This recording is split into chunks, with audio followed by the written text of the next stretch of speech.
पाठ नंबर 4 में आप पढ़ेंगे विद्युत धारा के प्रकार। तो विद्युत धारा दो प्रकार की होती है, एक तो होती है डीसी और एक होती है एसी। डीसी वह धारा जिसकी दिशा और जिसका मान समय के अनुसार नहीं बदलता, वो डीसी कहलाती है, जैसे बैटरी से प्राप्त होने वाली धारा।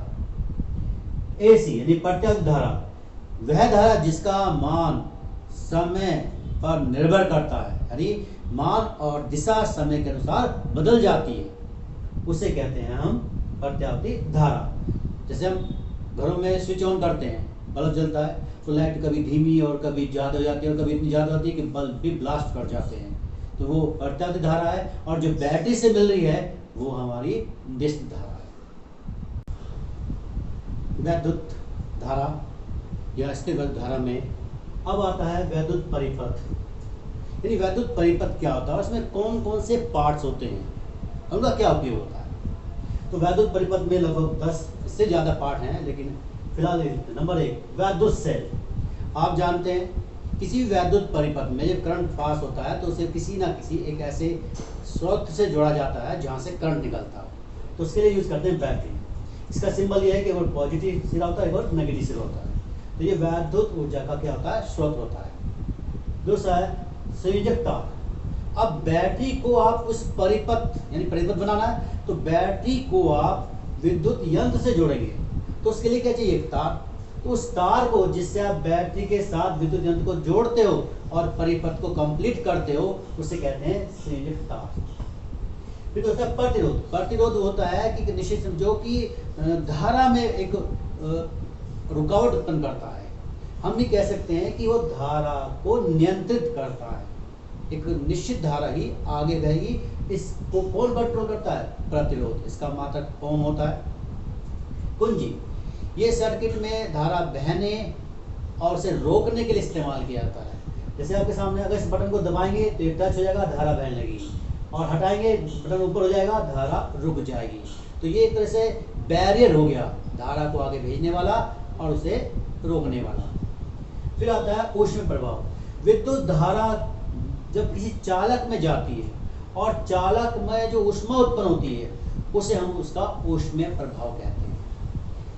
फिर ध्यान दें, जब जैसे आप हीटर लेते हैं, हीटर में विद्युत धारा प्रवाहित करते हैं तो उसमें ऊष्मा निकलती है, तो वो ऊष्मा प्रभाव हो गया। फिर है विद्युत बल्ब। अब इस ऊष्मीय प्रभाव को जो विद्युत धारा के द्वारा हमने ऊष्मा उत्पन्न करी है, उस ऊष्मीय प्रभाव को प्रकाश में चेंज करने के लिए किसका इस्तेमाल करते हैं, विद्युत बल्ब का इस्तेमाल करते हैं। फिर है विभवांतर।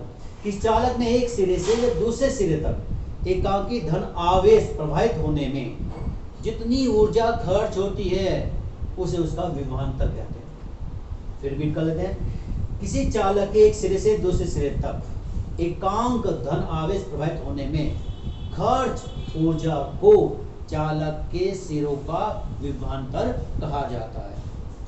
फिर आता है धारा मापी। धारा मापी गैल्वेनोमीटर भी कहते हैं और वर्ड है धारा मापी। तो परिपथ में अमीटर के साथ धारा का पता लगाने के लिए हम इसका इस्तेमाल करते हैं कि कितनी धारा है और कितनी धारा नहीं है। फिर मीटर है, ये भी तो धारा के मापने में ही इस्तेमाल होता है और इसका डायरेक्शन बताता है। वोल्ट मीटर, ये विभवांतर को मापने के काम आता है। विभवांतर कितना है और किस डायरेक्शन में, उसका पता हम किससे लगाते हैं, वोल्ट मीटर से लगाते हैं। अब इसके आगे पढ़ेंगे विद्युत शक्ति। लघुपथ, शॉर्ट सर्किट कहते हैं इसके 3 भाग होते हैं। पहला फेज पॉइंट, इस सिरे से एसी प्राप्त होती है जो धनात्मक व ऋणात्मक दोनों हो सकता है। उदासीन बिंदु यानी न्यूट्रल पॉइंट, यह विद्युत उदासीन होता है, इसमें किसी का कोई करंट नहीं होता। भू समर्पित यानी कि अर्थिंग पॉइंट कहते हैं इसे। ये मीटर के पास एक तार निकालते हैं जिसे जमीन में गड्ढा खोदकर उसमें जोड़ देते हैं और इसी तार को सभी प्लग से जोड़ा जाता है, इसे अर्थिंग तार भी कहते हैं। किसी उपकरण में विद्युत धारा प्राप्त करने के लिए उसे फेज व उदासीन बिंदु से जोड़ा जाता है जिससे उपकरण कार्य करने लगता है। फेज तथा उदासीन बिंदु को सीधे जोड़ने पर लघुपथ बनता है। अब आता है इसमें विद्युत फ्यूज, ये काफी इंपॉर्टेंट होता है। जहाँ मीटर लगा होता है वहीं पर एक फ्यूज लगा देते हैं।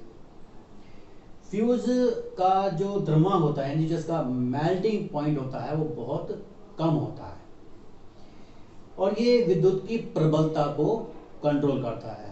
आपने कभी कभी देखा अचानक बिजली बहुत तेज आ जाती है तो ये बिजली हमारे जो इलेक्ट्रिकल सामान है उनके लिए हानिकारक हो सकती है, उन्हें नुकसान पहुंचा सकती है, उन्हें खराब कर सकती है। तो जो फ्यूज है उस वक्त फ्यूज का मेल्टिंग पॉइंट बहुत कम है तो हाई पावर की वोल्टेज आने पर ये फ्यूज गल जाता है और इस कारण से जो करंट का फ्लो है वो रुक जाता है। अब ये परिपथ में धारा को प्रबलता को नियंत्रित करता है, जो प्रबलता उसे कंट्रोल करता है। धारा प्रबल होने पर तार गल जाता है और धारा रुक जाती है। फ्यूज की प्रबलता 1.5 से 5 एम्पियर तक हो सकती है, इससे ज़्यादा भी हो सकती है। ये डिपेंड करता है कि आप जो इलेक्ट्रिकल सामान यूज कर रहे हो उसकी कैपेसिटी क्या है। जैसे हीटर है तो उसके लिए हाई एम्पियर का चाहिए, बल्ब है उसके लिए कम, पंखा है उसके लिए कम चाहिए। तो ये डिपेंड करता है जिसकी एम्पियर है वो डिपेंड करती है आप किस प्रकार का इलेक्ट्रिकल ऑपरेटर यूज कर रहे हो।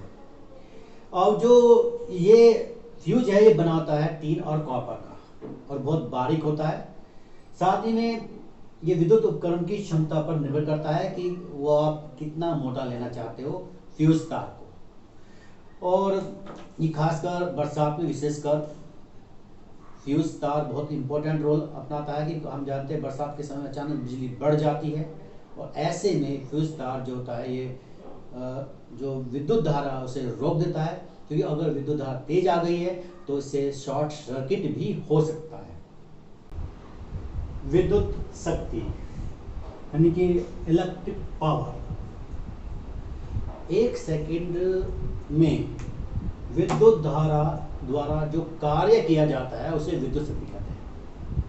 जैसे कहने मतलब किसी उपकरण में एक सेकंड में हमने विद्युत धारा प्रवाहित करने पर उस उपकरण के द्वारा जितना कार्य किया गया है वो उसकी विद्युत शक्ति होती है। इसे विद्युत शक्ति का उपकरण जो कहते हैं, विद्युत शक्ति है बराबर उपकरण में प्रयुक्त विद्युत धारा और उपकरण चलाने की समयावधि यानी कितना समय उसमें लगा। तो ये प्रयुक्त विद्युत धारा बटे समय बराबर विद्युत शक्ति। इसका मात्रक जूल सेकंड या वाट होता है।